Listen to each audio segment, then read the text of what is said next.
সুপ্রিয় দর্শক, আসসালামু আলাইকুম। আপনাদের সবাইকে সাদর আমন্ত্রণ জানাচ্ছি রিহেল টিভির পক্ষ থেকে। আমি ডক্টর আফসানা হাবিব শিউলি।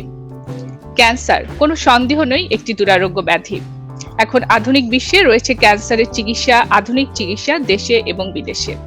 প্রিয় দর্শক, আপনারা যদি লক্ষ্য করেন, খেয়াল করবেন যে কেউ ক্যান্সার শনাক্ত হলেই আত্মীয় স্বজনরা অনেক সময় বলে থাকে যে বিদেশে যে কেন চিকিৎসা নিচ্ছেন না, সে বিদেশে আরো ভালো চিকিৎসা পাবে। কিন্তু আমাদের অনেকেরই দেশে এবং বিদেশে ক্যান্সার ব্যবস্থাপনা নিয়ে সম্যক কোনো ধারণা নেই।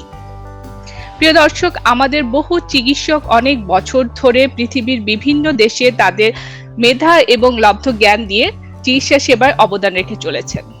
আমরা আমাদের এই অনুষ্ঠানের মাধ্যমে তাদের সঙ্গে আলোচনা করে তাদের অভিজ্ঞতা, তাদের জ্ঞান এবং মত বিনিময়ের মাধ্যমে জানতে চেষ্টা করব যে আমাদের দেশে ক্যান্সার ব্যবস্থাপনা কতটা সমৃদ্ধ, আমরা কি কি করলে আরো বেশি উন্নত করতে পারবো সেগুলো নিজেরা জানবো, আপনাদের জানানোর চেষ্টা করব। আর সেই লক্ষ্যেই বাংলাদেশ ক্যান্সার সোসাইটির উদ্যোগে আমাদের এই আয়োজন, যেখানে আমরা পৃথিবীর বিভিন্ন দেশে কর্মরত বিশিষ্ট ক্যান্সার বিশেষজ্ঞ প্রবাসী বাঙালি যারা রয়েছেন তাদেরকে নিয়ে আমাদের এই সিরিজ আয়োজন। অনুষ্ঠানটি sponsored by Gen Bio pharmaceuticals এবং এটি নলেজ পার্টনার ইনপোজা 150। প্রিয় দর্শক, তাহলে চলুন আজকে আমাদের দুজন যে বিশিষ্ট অতিথি আছেন তাদের সঙ্গে পরিচিত হই। প্রিয় দর্শক, প্রথমেই আমরা পরিচিত হব ডাক্তার মোহাম্মদ ইস্কান্দার। স্যার 1982 সালে ঢাকা মেডিকেল কলেজ থেকে তার গ্রাজুয়েশন শেষ করেন। এরপর সুদীর্ঘ 37 বছর তিনি পৃথিবীর 3 মহাদেশের অনেক হাসপাতালে কাজ করেছেন, উচ্চতর ট্রেনিং নিয়েছেন, নিজের মেধা এবং জ্ঞানকে ছড়িয়েছেন শিক্ষার্থী এবং তরুণ চিকিৎসকদের মাঝে। এখন তিনি আছেন সাউথ আফ্রিকার জোহেন্সবার্গের সিটি হাসপাতাল ল্যাপারোস্কোপিক এবং জেনারেল সার্জন হিসেবে। স্যার প্রাক্তন শিক্ষক, university of Witwatersrand, Johannesburg. Sir, আপনাকে সাদর আমন্ত্রণ জানাচ্ছি আমাদের অনুষ্ঠানে। আসসালামু আলাইকুম, সবাইকে ধন্যবাদ। সবাইকে আসসালামু আলাইকুম, থ্যাংক ইউ আমাকে টাকার জন্য। জি স্যার, ধন্যবাদ। আমাদের সাথে আরো আছেন বাংলাদেশের বিশিষ্ট ক্যান্সার বিশেষজ্ঞ এবং একই সাথে স্বাস্থ্য অর্থনীতিবিদ। স্যার একটি লম্বা সময় ঢাকা মেডিকেল কলেজের রেডিওথেরাপি ইউনিটের বিভাগীয় প্রধান হিসেবে দায়িত্ব পালন করেছেন। এরপর উনি বিভিন্ন ধরনের সাংগঠনিক কাজে জড়িত রয়েছেন এবং আমরা জানি যে স্যার কতটা মানবিক একজন চিকিৎসক। স্যার এখন আছেন প্রকল্প পরিচালক এবং যুগ্ম মহাসচিব হিসেবে বাংলাদেশ ক্যান্সার সোসাইটি। অধ্যাপক গোলাম মহিউদ্দিন ফারুক স্যার, আপনাকে সাদর আমন্ত্রণ জানাচ্ছি আমাদের অনুষ্ঠানে। ধন্যবাদ ডক্টর আফসানা, এবং সেই সাথে আমি আমন্ত্রণ শুভেচ্ছা আমাদের বাংলাদেশের একজন প্রথিতযশা চিকিৎসক, যিনি দীর্ঘদিন থেকে বাইরে তার চিকিৎসা সেবা দিয়ে আসছেন, একজন সার্জন হিসাবে, কৃতি সার্জন হিসাবে ডক্টর ইস্কান্দার, যিনি এখন সাউথ আফ্রিকায় আছেন, তাকে স্বাগত জানাচ্ছি। এবং অবশ্যই আমাদের সাথে যারা যুক্ত আছেন, আমাদের দর্শক শ্রোতা যারা, তাদেরকে আমি স্বাগত জানাচ্ছি বাংলাদেশ ক্যান্সার সোসাইটির পক্ষ থেকে। এবং একটি কৃতজ্ঞতা এই সাথে জানিয়ে নিতে চাই, যেহেতু রিহেল টিভি আমাদের এই একটা নতুন মাত্রার একটা প্রোগ্রাম, একটা ব্যতিক্রমী প্রোগ্রাম, সেই প্রোগ্রামটাকে অন এয়ারে এনে আমাদের দর্শক শ্রোতাদের সামনে উপস্থাপন করার জন্য, এবং অবশ্যই জেন বায়ো, যিনি সবাইকে শুভেচ্ছা। অনেক ধন্যবাদ। আমরা কৃতজ্ঞ বাংলাদেশ ক্যান্সার সোসাইটির উদ্যোগের সাথে আমরা নিজেদেরকে সম্পৃক্ত করতে পেরেছি সেজন্য। প্রিয় দর্শক, আমরা বলছিলাম যে ক্যান্সার ব্যবস্থাপনা দেশে বিদেশে, অর্থাৎ আমাদের দেশে এবং বিদেশে কিভাবে ক্যান্সারের চিকিৎসা করা হচ্ছে সে সম্পর্কে আপনাদেরকে ধারণা দেওয়ার জন্যই আমাদের অনুষ্ঠান। এবং আমরা ঠিক করেছি যে এই সিরিজে এক এক দিন আমরা এক একটি পর্বে আমরা এক একটি বিষয় নিয়ে আলোচনা করব এবং সেই সাথে ক্যান্সার ব্যবস্থাপনার চিত্রটিও তুলে আনার চেষ্টা করব। সেই হিসেবে প্রথম পর্বে আমরা বিষয় রেখেছি কোলন ক্যান্সার। প্রিয় দর্শক, আপনাদের যদি কোলন ক্যান্সার নিয়ে কিংবা বাংলাদেশে ক্যান্সার ব্যবস্থাপনা নিয়ে, বিদেশে ক্যান্সার ব্যবস্থাপনা নিয়ে কোনো প্রশ্ন থেকে থাকে, তাহলে আমাদের কমেন্ট সেকশনে লিখবেন। আমাদের দুজন অতিথি চেষ্টা করবেন আপনাদের সঙ্গে আলোচনায় অংশগ্রহণ করতে। এবং প্রিয় দর্শক, আপনাদের জ্ঞাতার্থে জানিয়ে রাখছি আমাদের অনুষ্ঠানটি একই সাথে ফেসবুক লাইভ এবং ইউটিউব লাইভে দেখা যাচ্ছে। তাহলে আমরা আমাদের মূল অনুষ্ঠান শুরু করছি। আমি প্রথমে গোলাম মহিউদ্দিন স্যার আপনার কাছে আসছি। যেহেতু আমাদের আজকের বিষয় কোলন ক্যান্সার, প্রথমেই স্যার আপনার কাছে জানতে চাইবো কোলন ক্যান্সার বলতে আমরা কি বুঝি? আমরা যদি একেবারে সাদামাটা সহজ ভাবে বলি, আমরা যখন খাবার খাই, খাওয়ার পরে আমাদের স্টমাক বা পাকস্থলী পর্যন্ত খাবার যায়, এরপরে ছোট্ট একটু অংশ আছে যেটিকে আমরা বাংলায় ক্ষুদ্রান্ত বলি, এবং তারপরে অংশটা হচ্ছে বৃহদন্ত্র এবং বা সেটি এই লার্জ ইন্টেস্টাইন আমাদের ভাষায় বলি, এবং এটি পেটের ভেতরে ডান অংশ থেকে শুরু করে একেবারে মলদ্বার পর্যন্ত যুক্ত আছে। এবং আমরা যে খাবার খাই, খাওয়ার পরে যে অংশটুকু আর আমাদের শরীরের জন্য প্রয়োজন না, সেই অংশটুকু কিন্তু এই পথেই আমাদের একেবারে মল হিসেবে মলদ্বার দিয়ে চলে যায়। এবং এই অংশটা আবার কিছু কিছু ভাগ আছে, যেটি আমাদের পরিভাষায় বলছি যে ascending colon, transverse colon, descending colon, sigmoid colon, তারপরে আবার রেকটাম। তো আমরা আজকে যদিও সরাসরি কোলন ক্যান্সার বলছি, কিন্তু আমরা এই আলোচনার প্রেক্ষাপটটা আমরা রাখবো কোলোরেকটাম, অর্থাৎ কোলন এবং রেকটাম মিলে যে অংশ, এটির প্রায় একই রকম এর যে চারিত্রিক বৈশিষ্ট্য, সেজন্য আমরা এই আলোচনাটা হয়তো একভাবেই কোলোরেকটাল ক্যান্সার হিসেবে আমরা নিব। যে এই অংশে যে ক্যান্সার গুলো হয়, আপনারা জানেন যে ক্যান্সার, বিভিন্ন রকমের ক্যান্সার হয়, প্রায় আমাদের শরীরে 300 রকমের মতো ক্যান্সার হতে পারে। এই কোলনের মধ্যে বা কোলোরেকটামের মধ্যে যে ক্যান্সার গুলো হয়, সেটিকে আমরা একেবারে সংক্ষেপে বলছি কোলন ক্যান্সার। জি, ধন্যবাদ স্যার। স্যার, আপনার কাছে আরেকবার জানতে চাইবো যে আপনি বললেন কোলন ক্যান্সার কি, সারা বিশ্বে এবং আমাদের দেশে এখন কোলন ক্যান্সারের প্রেক্ষাপটটা কেমন এবং এই অসুখটি কাদের বেশি হয়? আমরা যদি আগে আমার দেশের কথা চিন্তা করি, তাহলে ঠিক সেরকম তথ্য পাত্র আমাদের কাছে নাই, এটি আমি একটু পরে আসি। আমি প্রথমে যদি বিশ্বের অবস্থাটা চিন্তা করি, দেখা গেছে যে সারা বিশ্বে যত ক্যান্সার হচ্ছে মানুষের মধ্যে, তার মানে তার র্যাঙ্ক অনুযায়ী, অর্থাৎ প্রথম দিকে সংখ্যা যদি চিন্তা করি, প্রায় 3 নম্বরে আছে এটি, কি পুরুষ কি মহিলা মিলে এই ক্যান্সারটা 3 নম্বরে অবস্থান করছে। এবং আমরা আমাদের কাছে যে তথ্যপাত্র আছে, সর্বশেষ তথ্য অনুযায়ী প্রায় 20 লক্ষ কোলন ক্যান্সার আছে সারা পৃথিবীতে, এবং তারপর একটা বড় অংশ কিন্তু আমাদের আমেরিকায় এই ক্যান্সারটা বেশ হয়, এবং সেখানে প্রতি বছর নতুন করে যুক্ত হয় 90 থেকে 1 লক্ষ পেশেন্ট। তো আমাদের দেশের হিসাবটা হচ্ছে 12 থেকে 15 হাজার, অর্থাৎ আমরা আমাদের পুরুষ এবং মহিলা ভেদে এই ক্যান্সারটা প্রথম 5টি যে ক্যান্সার হয় সংখ্যায় ভেদে, সেখানে তার মধ্যে এটি অবস্থান করছে। এবং এটি উন্নত বিশ্বে যদিও 50-এর পরে হচ্ছে, আমার কাছে যে তথ্য আছে তাতে, আমি জানি না ডক্টর ইস্কান্দার হয়তো আরো বলবেন পঁয়ত্রিশের কথা, আমাদের দেশে আমরা অবাক করার ব্যাপার হচ্ছে বেশ তরুণ বয়সে আমরা এই ক্যান্সারটা দেখছি, এবং 20-30 বছর বয়সে কিন্তু বেশ ভালো সংখ্যায় আসছে। সুতরাং যদি আমরা তথ্যপাত্রকে সঠিকভাবে সংরক্ষণ করতে পারতাম, তাহলে ডক্টর আফসানা, আপনার প্রশ্নের উত্তরটা আমি আরো স্পেসিফিক দিতে পারতাম। তবে এটি বলা যায় যে আমরা একেবারে উপরের দিকে যে ক্যান্সার গুলো আছে, 5টি ক্যান্সার, তার মধ্যে কোলোরেক্টাল ক্যান্সারটা আছে। ধন্যবাদ। জি, ধন্যবাদ স্যার।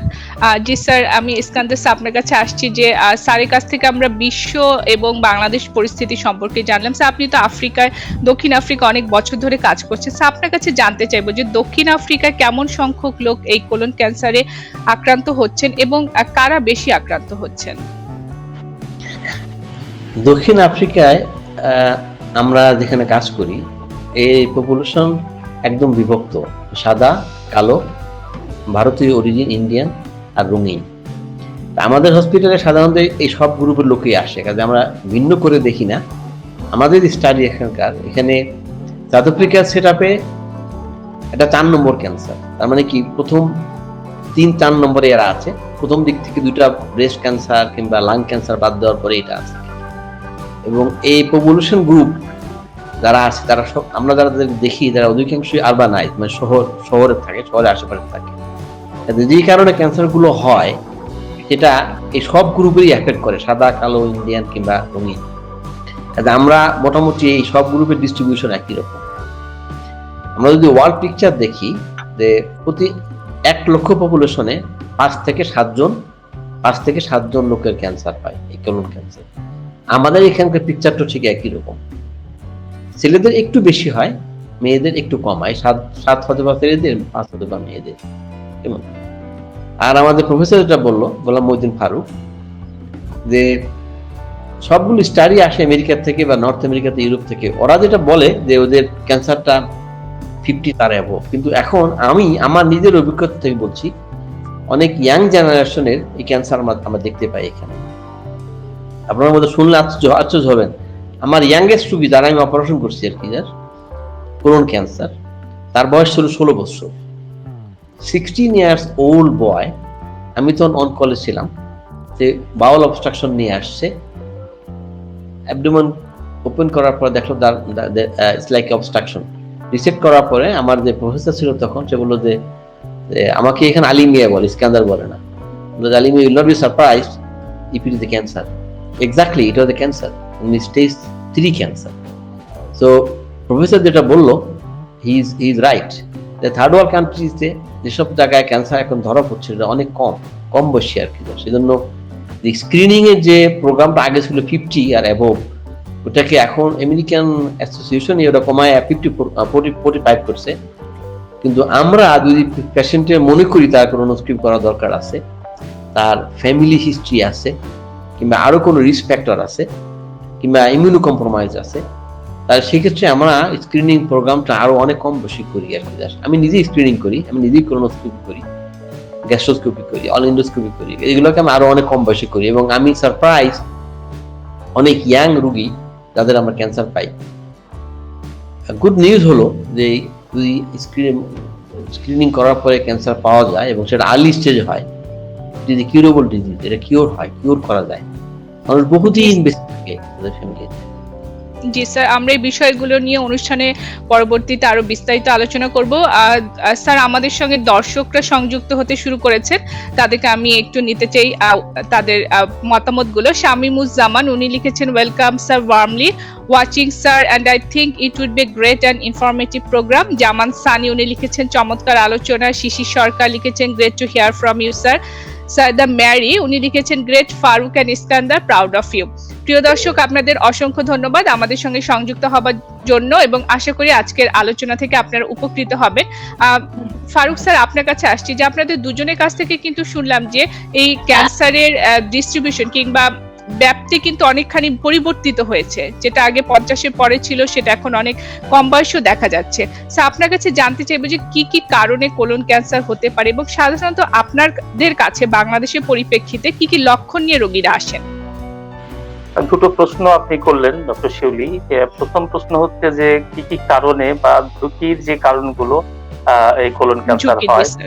হ্যাঁ, কিছু ক্যান্সার আছে, এটা সংখ্যাটা খুব বেশি না, 5 থেকে 7%, যেটি আমরা বলি যে ইনহেরিট করে বংশানুক্রমিক ভাবে আসতে পারে। সেটি যদি আমরা বাদ দেই, তাহলে প্রধান কারণই হচ্ছে বা প্রধান ঝুঁকি বা অভ্যাসটাই হচ্ছে সেটি হচ্ছে খাদ্যের অভ্যাস। অর্থাৎ আমরা যে খাবারগুলো গ্রহণ করি সেটির সাথে কিন্তু কোলন ক্যান্সারের একটা গভীর সংযোগ রয়েছে। যেমন ধরা যাক, আমাদের যেসব খাবারের মধ্যে আঁশযুক্ত খাবারে নেই, তারা কিন্তু খুব ঝুঁকির মধ্যে পড়ে যায়। আমাদের খাবারের মধ্যে যদি বেশি মাংস জাতীয় জিনিস বেশি থাকে, তাহলে তারা ঝুঁকির মধ্যে পড়ে যায়। এছাড়া একটা অভ্যাস আমরা সবাই জানি যে এটি একটি সর্বগ্রাসী এর যে অভিক্ষেপ, সেটি হলো তামাক গ্রহণ করা বা সিগারেট। তো সেটি আমাদের জন্য একটা ঝুঁকির ব্যাপার। যাদের শরীরে খুব মেদ বেশি, তারা কিন্তু খুব ঝুঁকির মধ্যে পড়ে যাবে।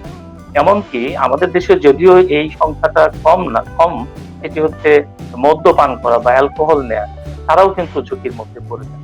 আর যারা কায়িক শ্রম না করে, তারা কিন্তু ঝুঁকির মধ্যে পড়ে। সুতরাং আমি এটি বলছি যে অধিকাংশই কিন্তু নিয়ন্ত্রণযোগ্য যে অভ্যাসগুলো, সেই অভ্যাসগুলোর মধ্যে আমরা। আর আপনার প্রশ্ন ছিল যে আমরা কি কি লক্ষণ, তাই কি প্রশ্নটা ছিল? পরের প্রশ্নটা কি করেছিলেন? কি কি লক্ষণ নিয়ে সাধারণত রোগীরা আপনাদের কাছে লক্ষণ নিয়ে আসে? মোটা দাগে কয়েকটা বিষয় এর মধ্যে থাকে। সেটি হচ্ছে যে যদি স্বাভাবিক যে আমাদের মল ত্যাগের যে অভ্যাসটা, সেটি হঠাৎ করে পরিবর্তন হচ্ছে, অর্থাৎ কখনো আমরা বলি যে কোষ্ঠকাঠিন্য, কখনো ডায়রিয়া, বা আমরা বলি মল একবার শক্ত হচ্ছে একবার নরম হচ্ছে, এরকম হতে পারে। পায়খানা করার সময় যদি একটু নিচের দিকে আমাদের গল পেটে খুব ব্যথা হয়, সেটি হতে পারে, বা সবসময় পেটের মধ্যে চিনচিন করে ব্যথা, কেটে নিয়ে আসতে পারে। রোগটা যদি একটু বিস্তার লাভ করে বা একটু এগিয়ে যায়, তাহলে পায়খানার সাথে রক্ত আসতে পারে। হঠাৎ করে একেবারে দেখার মতো শরীরের ওজন কমে যাচ্ছে, আমাদের খাবার অরুচি হচ্ছে, খাবার গ্রহণে অনীহা হচ্ছে, এটি এবং আরো যখন একটু বেড়ে যায়, যেমন ডক্টর ইস্কান্দার বলছিলেন যে তিনি 16 বছর বয়সের যে রোগীটাকে তিনি দেখলেন, বর্ণনা করলেন যে হঠাৎ করে পেটে একটা ইন্টেস্টাইনাল অবস্ট্রাকশনের মতো নিয়ে আসে। অর্থাৎ কখনো কখনো প্রেজেন্টেশনটা এরকম হতে পারে যে পেট ফেটে যাচ্ছে, নড়াচড়া করতে অসুবিধা, বমি হয়ে যাচ্ছে, বা কখনো কখনো একেবারে মৃত্যু ঝুঁকির মতো, অর্থাৎ অ্যাডভান্স স্টেজে আসলে কিন্তু এরকম লক্ষণ নিয়ে আসতে পারে। ধন্যবাদ। জি, ধন্যবাদ স্যার। ইস্কান্দার স্যার, স্যারের কথা সূত্র ধরে আপনার কাছে আসছে। স্যার বলছেন আমাদের দেশের পরিপ্রেক্ষিতে কি কি কারণে হয়ে থাকে কোলন ক্যান্সার। খাদ্যাভ্যাসের কথা স্যার বললেন। দক্ষিণ আফ্রিকাতে, আফ্রিকার দেশগুলোতেও কি স্যার এই খাদ্যাভ্যাসই একটা বড় কারণ কোলন ক্যান্সার, নাকি আরো এর সঙ্গে আনুষঙ্গিক অন্য কারণও আছে? দেখুন, বাংলাদেশের খাদ্যাভ্যাস আর বিদেশের খাদ্যাভ্যাস তো একই না আসলে। আমি বলছি সাধারণ মানুষের কথা। ঢাকা শহরে যারা ধনী, যারা নাকি লো ফাইবার ডায়েট খায়, তাদের ব্যাপারটা ভিন্ন। প্রফেসর ফারুক যেটা বললো তার সাথে আমি একমত।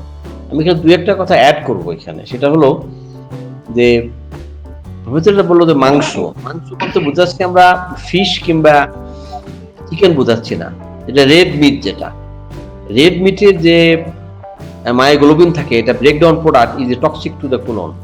রেড মিট আমাদের দেশে সোদা বাংলা যেটা বলে গরুর মাংস আর খাসির মাংস, এই দুটো হলো রেড মিট। এই দুটা কার্সিনোজেনিক, এটাকে বাদ দিতে হবে।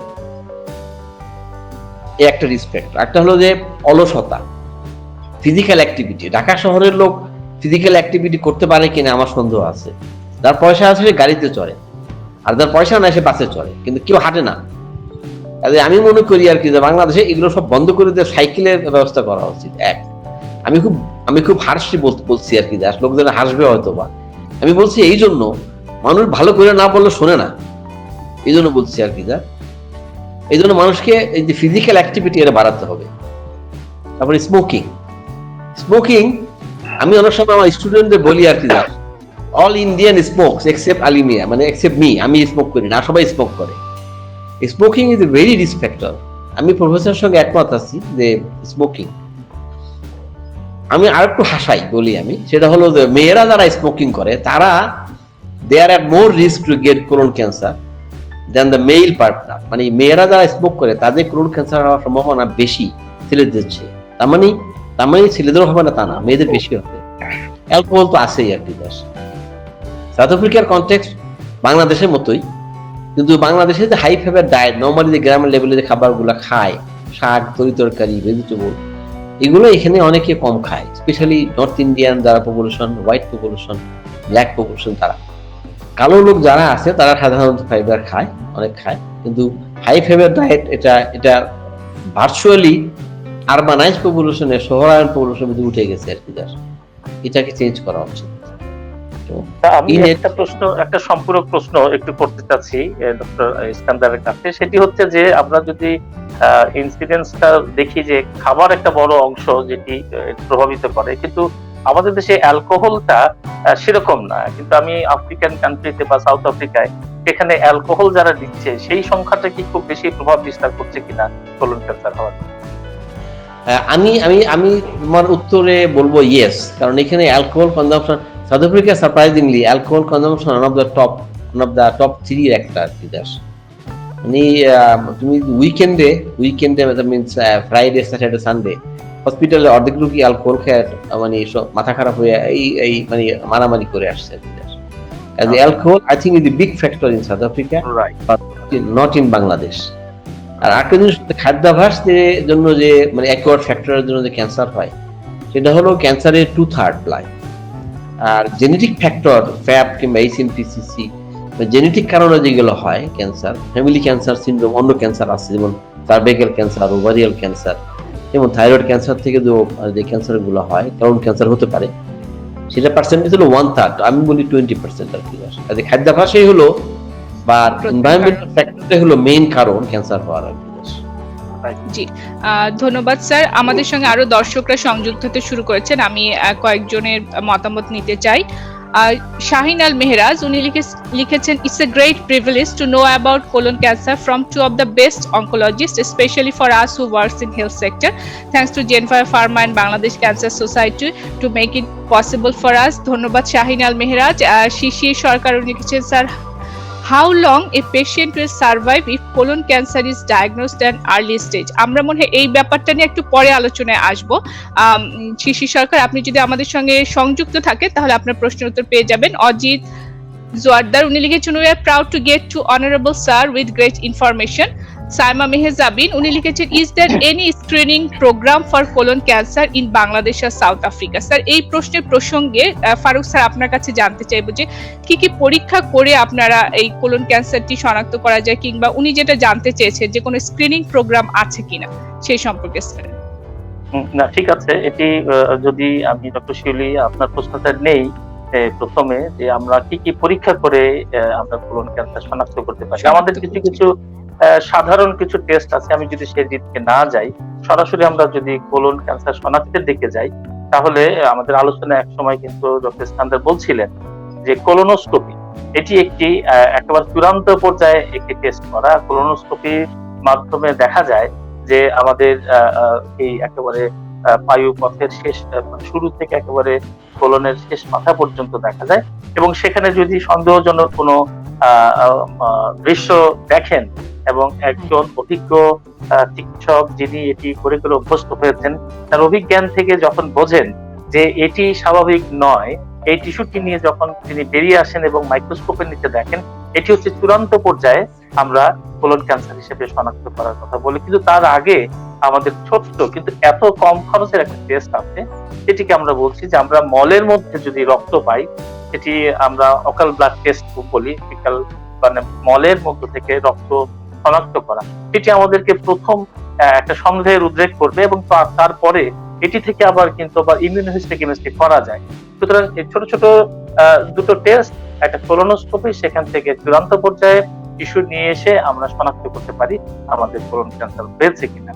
পাশাপাশি এর সহযোগী হিসেবে কিছু টেস্ট আছে, যেমন রক্তের মধ্যে আমরা বলি যে এর একটা প্রতিচ্ছবি আসে, কি দিয়ে আসে, টিউমার মার্কার, এবং এটি সব ক্যান্সারের প্রায় সব ক্যান্সারের ক্ষেত্রে এই মার্কারটা আমরা রক্ত থেকে বের করে আনলে আমরা বুঝতে পারি যে এটির একটা স্বাভাবিক সহনীয় মাত্রায় থাকার কথা।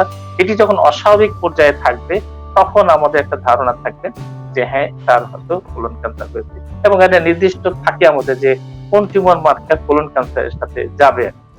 তো এই দিয়েই কিন্তু আমরা মোটামুটি শনাক্ত করতে পারি। আর প্রিয় দর্শক যে প্রশ্নটি করেছেন যে আমাদের কোনো স্ক্রিনিং এর মেথড আছে কি, আমরা আজকে আসলে বাংলাদেশ ক্যান্সার সোসাইটি এটি আসলে বলার চেষ্টা করছি যে কোলন ক্যান্সার যে অস্বাভাবিক ভাবে আমাদের দেশে বাড়ছে, আমরা যদি স্ক্রিন করতে পারি, আমাদের যুবক যারা আছেন তাদেরকে যদি আমাদের আউটরিচ সেন্টার যেগুলো আছে, কিচ্ছু না মানে সরকারি একেবারে বিনা পয়সায় এটি করা যায়, টুল টেস্ট যদি আমরা করি এবং সেখানে যদি আমরা দেখি যে তার রক্তের মধ্যে মলের মধ্যে রক্ত আছে, তাহলে পরবর্তী ধাপে আমরা নিয়ে আসতে পারবো।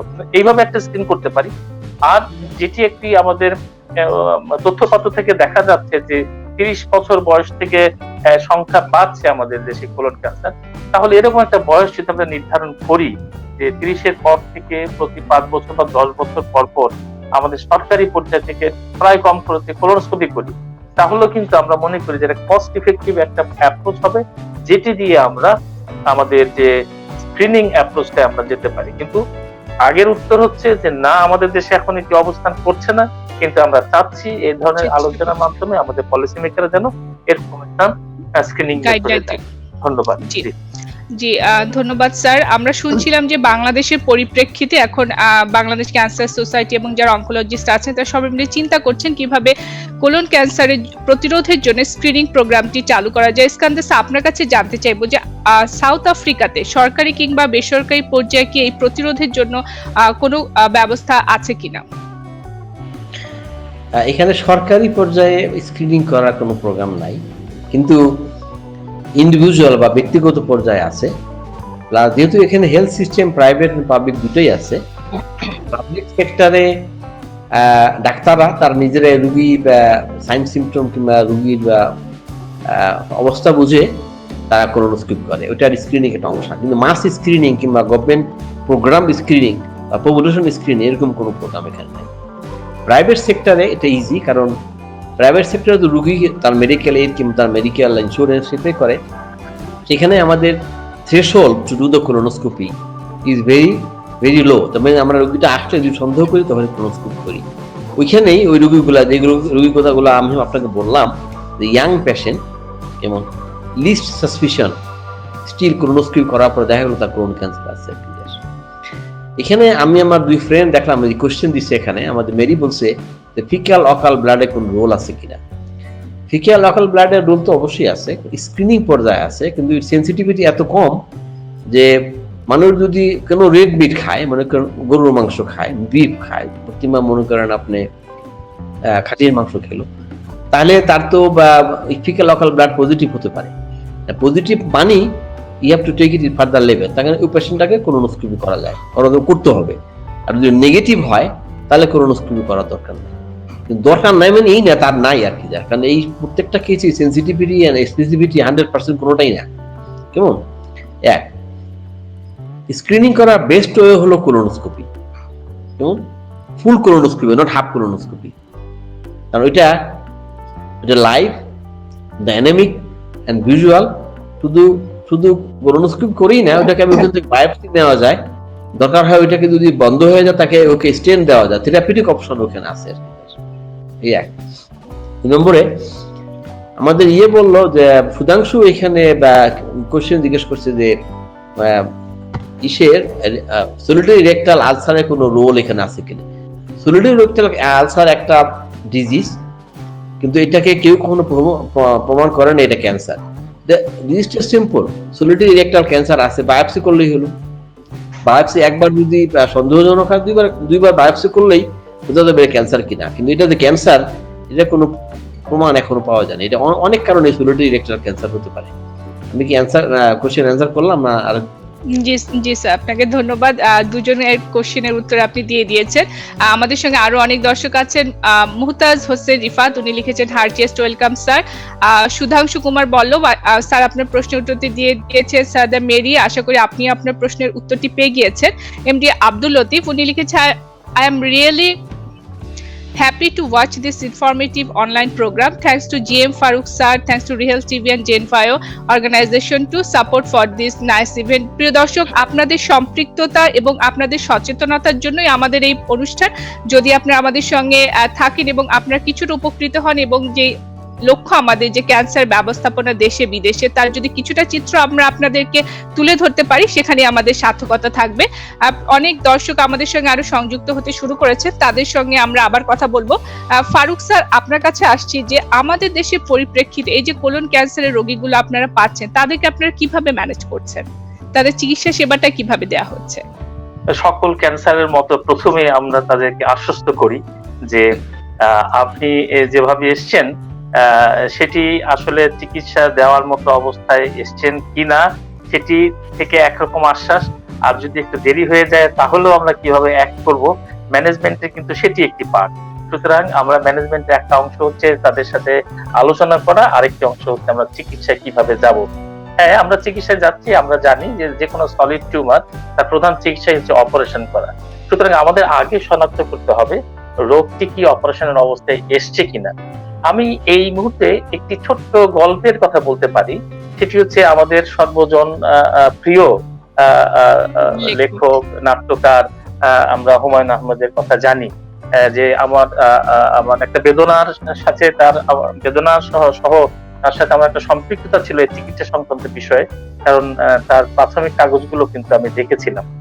সুতরাং সেখানে উনি প্রথমেই কিন্তু অ্যাডভান্স স্টেজে ছিলেন, কিন্তু আনফরচুনেটলি যখন আমরা দেখলাম এবং উনি যখন বাইরে চলে গেলেন, তার পরপরই সংবাদ মাধ্যমে আসলো যে হ্যাঁ, এক ধরনের স্বস্তির নিঃশ্বাস সংবাদে পেলাম।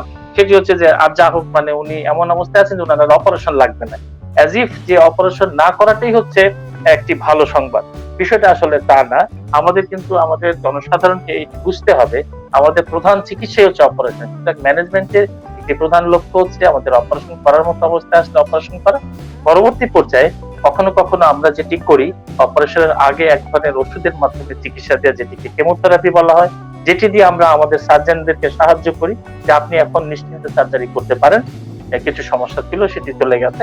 আরেকটি হতে পারে অপারেশনের পরে যখন আমরা যে অপারেশন নোটটা দেখি এবং প্যাথোলজি রিপোর্ট যেগুলো আসে, সেখানে যদি আমরা বুঝতে পারি যে হ্যাঁ তার এটি আবার ফিরে আসার আশঙ্কা একটু বেশি থাকে, কিংবা কিছুটা তার মূল জায়গা থেকে একটু বেরিয়ে গেছে, কিংবা আমরা যেটিকে বলি যে আমাদের অংশের পাশে যে গ্রন্থি থাকে, গ্ল্যান্ড থাকে, সেগুলো যদি এফেক্টেড হয়, তাহলে আমরা একভাবে চিন্তা করে এবং কতটা এফেক্টেড হলো তারপরে আমরা কেমোথেরাপির কথা চিন্তা করি। আর একটু নিচের দিকে যখন আসে, তখন রেকটামে যখন হয়, তখন একটা রেডিওথেরাপির একটা বড় ভূমিকা আছে। সুতরাং কোলন এবং রেকটাম যদি মিলে আমরা চিন্তা করি, তাহলে সেক্ষেত্রে আমাদের রোগীদের সাথে কাউন্সিলিং করা, সার্জারি করা, কেমোথেরাপি, রেডিওথেরাপি, আরো একটু এগিয়ে গিয়ে ইমিউনোথেরাপি, টার্গেটেড থেরাপি, এই বিষয়গুলো কিন্তু আছে। আর আমরা হয়তো আলোচনায় আসবো, আমি আমার শ্রদ্ধেয় যিনি চিকিৎসক আছেন সাউথ আফ্রিকা থেকে, তার কাছে আমার একটা প্রশ্ন এর সাথে আমি যুক্ত করে দিতে চাই যে কখনো কখনো অপারেশনের একটা অংশের মধ্যে থাকে একটা বিকল্প পায়খানার রাস্তা করে দেয়, যেটি কখনো টেম্পোরারি হয়, কখনো পার্মানেন্ট হয়। এটি প্র্যাকটিসটা আমাদের দেশে আমাদের রোগীরা অত্যন্ত ভীত হয়ে যায় এবং তাদেরকে এটা বোঝাতে খুব অসুবিধা হয়। এই প্র্যাকটিসটা আসলে আমাদের আফ্রিকায় কিরকম আছে সেটি কিন্তু আমরা একটু জানতে চাইবো।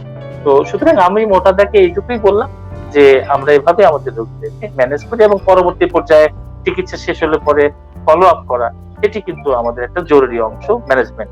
ধন্যবাদ। জি, ধন্যবাদ স্যার। আসলে আপনার কাছ থেকে জানতে পারলাম যে ক্যান্সার আর চিকিৎসা শুধুমাত্র কেমো কিংবা রেডিও নয়, এটি পুরোপুরি ক্যান্সার ব্যবস্থাপনা। ইস্কান্দার স্যার, আপনার কাছে আসছি। স্যার একটি প্রশ্ন আপনাকে করেছি, সেটা আমি জানতে চাইবো যে ক্যান্সারে কি কি চিকিৎসা পদ্ধতি আছে এবং এই চিকিৎসার সফলতা কেমন? আচ্ছা, আমি শিউলি আপনার প্রশ্নের উত্তর দেওয়ার আগে, প্রফেসরের প্রশ্নের উত্তর আগে, উনি আমাকে জিজ্ঞেস করলেন যে যে যে মানে বলে কোলোস্টমি বলে, মানে মানে মানে মলদ্বারের রাস্তাটাকে ভিন্ন করে দেওয়া। হ্যাঁ, এটা আমরা সার্জন হিসেবে ভাগ করি দুই ভাবে, একটা হলো পার্মানেন্ট, একটা হলো টেম্পোরারি। অধিকাংশ ক্ষেত্রে টেম্পোরারি হয়। টেম্পোরারি হয় এই জন্য যে যদি অবস্ট্রাকশন থাকে, তা যদি ওটাকে রিলিজ করা না হয়, ওটা তো এমনি অবস্ট্রাকশনের জন্যই মারা যাবে। ওটাকে রিলিভ করে দিয়ে, যেমন সেটা অপারেশন সময় করা যায় কিংবা তার আগেও করা যায়, দিয়ে পরে ওই ক্যান্সারটাকে অপারেশন করার পরে এরপরে স্টেজিং করে যদি রুগীর কেমো রেডিও লাগে, এগুলো দেওয়ার পর রুগী যখন একটু ভালো কন্ডিশনে থাকে, তখন ওই কোলোস্টমিটাকে বন্ধ করে দুইটা কোলনের সঙ্গে জুড়ে দেওয়া হয়। যেটা টেম্পোরারি।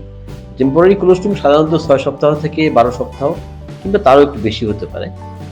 এটা হলো টেম্পোরারি কোলোস্টমি। আর যেটা পার্মানেন্ট কোলোস্টমি যেটা হয়, সেটা হলো যে এটা পার্মানেন্টলি থেকে যাবে। কেন থেকে যাবে?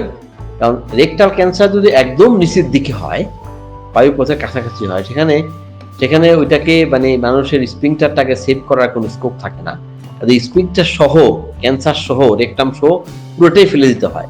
আমরা ওইটাকে বলি অ্যাবডোমিনো পেরিনিয়াল রিসেকশন, এপি রিসেকশন করে কোলনটাকে পার্মানেন্টলি বাম দিকে কিংবা ডান দিকে যেখানে কনভিনিয়েন্ট হয় ওখানে দিয়ে দেওয়া হয়। এটা আমাদের এখানে একটা কমন প্র্যাকটিস। কেন কমন প্র্যাকটিস বলি? আমাদের এই স্টোমা সিস্টেম, কোলোস্টমি স্টোমা সিস্টেমটা বেশ ডেভেলপ। এখানে ডেডিকেটেড স্টোমা সিস্টার আছে, ডেডিকেটেড স্টোমা নার্স আছে, এটা মেনটেন করার আছে, আমরা ওদেরকে ব্যাকআপ দিই, এগুলো সব কিছু আছে। এবং মেডিকেল ইন্ডাস্ট্রিটাও ডেভেলপ, এই জন্য ওরা এটার জন্য কোনো অসুবিধা হয় না, রোগীরাকে ভালোভাবে এটা মেনটেন করতে পারে। To answer professors question, yes we do practice and is very common.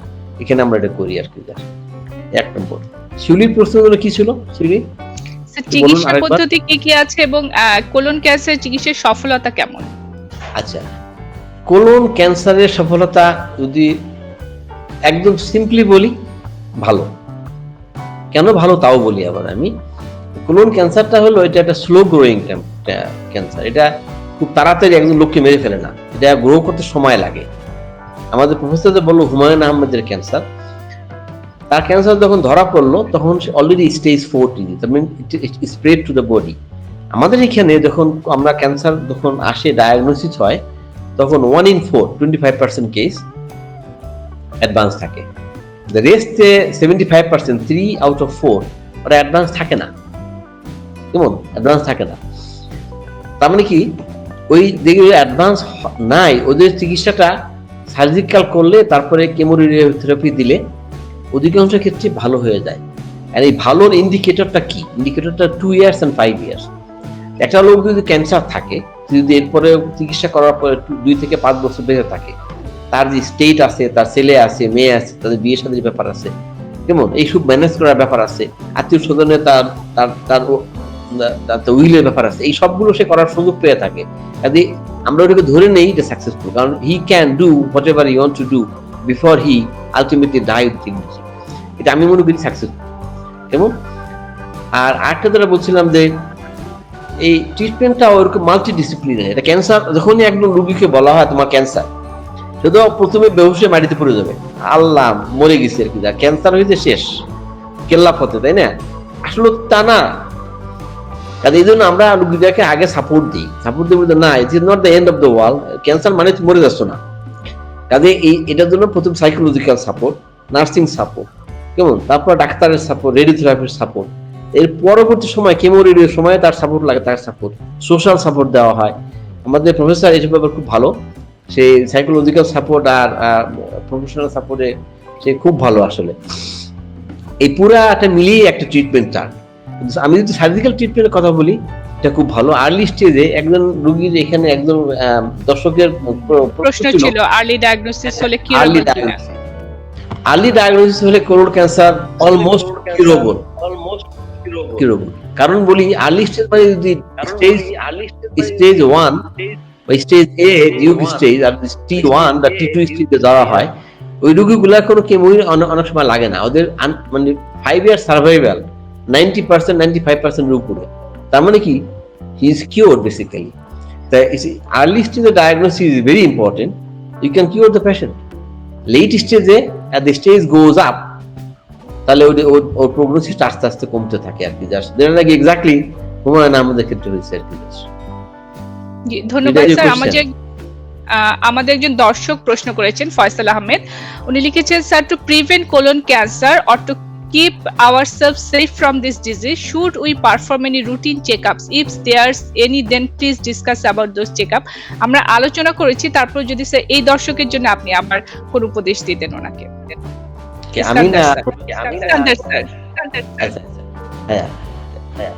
The question হলো কোলন ক্যান্সার প্রিভেন্ট করা যায় কিনা। কেমন? খুব ভালো প্রশ্ন। সত্যিকার অর্থ হলো কি জানেন, যে যেগুলো নাকি জেনেটিক ক্যান্সার, যেটা নাকি উত্তরাধিকার সূত্রে পাওয়া হয়, ফ্যাপ, ফ্যামিলিয়ার পলিপোসিস কোলাই, যেগুলা HNPCC, যেটা ক্যান্সার, ফ্যামিলি ক্যান্সার সিন্ড্রোম, মানে কি পেশেন্টের ফ্যামিলির অন্য ক্যান্সার গুলো আছে, ইমিডিয়েট ফ্যামিলি মেম্বার, তাদেরকেও কিন্তু কোলন ক্যান্সার সম্ভাবনা আছে। এই পেশেন্ট গুলার ক্যান্সার হওয়ার সম্ভাবনা খুব খুব বেশি। এদেরকে এটা ফেরানো কোনো কায়দা নাই, কিন্তু এটা করা যায়, সেটা হলো যে আর্লি ডায়াগনোসিস করা যায় স্ক্রিনিং করে। তাহলে আর্লি ডায়াগনোসিস মানে হলো যে ক্যান্সার বা ডায়াগনোসিস করার পরেও বহুদিন বেঁচে থাকবে। কেমন? আর যেটা নাকি ফ্যাপ যেটা বলা হয়, এটা তো স্পেসিফিক টিউমার মার্কার থাকে, ওটা যদি ফ্যামিলিতে পাওয়া যায় স্ক্রিনিং করলে, এবং করতে হয় এটা হলো টিন এজ শুরু হওয়ার আগে, 11, 12, 13 ইয়ার্সের আগে। এবং যদি ডায়াগনোসিস বা ওই টিউমার মার্কার থাকে, তাহলে এত ইয়াং এজে পুরো কোলনটাকে কেটে ফেলে দেওয়া হয়। শুনলে খুব অ্যাগ্রেসিভ লাগবে, কিন্তু আসলে ওইটি ট্রিটমেন্ট। কিন্তু ভালো খবর হলো যে এই জেনেটিক ক্যান্সার এগুলো মাত্র 20%। Rest of the other cancer যেগুলো হয়, যেটা এনভায়রনমেন্টাল ফ্যাক্টরের জন্য হয়, সেইগুলো হলো 80%। এই 80%কে আমরা অ্যাটেন্ড করতে পারি। যেমন আগেই বলছি যে খাদ্যাভ্যাস, যেমন আমাদেরকে 100 বছর আগে আমাদের বাপ দাদারা যে খাবার খেত, ওখানে ফিরে যেতে হবে। কেমন সম্ভব কিনা জানি না, খুব অন্যরকম মনে হয়, কিন্তু সত্যিকার আসতে ওইটাই ঠিক। আসলে 2 নম্বর হলো যে ফিজিক্যাল অ্যাক্টিভিটি বাড়াতে হবে, 2 নম্বরে। 3 নম্বর হলো যে রেড মিট খাওয়া যাবে না। 4 নম্বর হলো যে হাই ফাইবার ডায়েট খেতে হবে। 5 নম্বরে হলো অ্যালকোহল খাওয়া যাবে না। 5 নম্বরে হলো সিগারেট স্মোক করা যাবে না। এই যে এনভায়রনমেন্টাল ফ্যাক্টর গুলো, এগুলো যদি আমরা অ্যাভয়েড করি, কমে না যায়।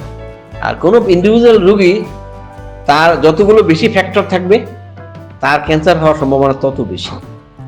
এটা যদি আমি অনেক সময় অনেক রোগী ভয়ও দেখাই যে তোমার এতগুলো রিস্ক ফ্যাক্টর আছে, তোমার ক্যান্সার হওয়ার সম্ভাবনা বেশি। এতে সে একটু ভয়ও পায়। প্রথমে আমাকে পছন্দ করে, জি, পরে যে পছন্দ করে আবার। জি জি, ধন্যবাদ স্যার। আমাদের সঙ্গে আরেকজন দর্শক রুহুল ফাজবির, উনি লিখেছেন are anal fissure piles consider to be sign of colon cancer. Iskandar sir, আপনার কাছে জানতে চাইবো এটা। হ্যাঁ, এটা যদি কোনো একজন সাধারণ জিপির কাছে যায়, তারা বলবে হ্যাঁ এই যে পাইলস হয়ে গেছে কিংবা ক্যান্সার হয়ে গেছে। আসলে তা না।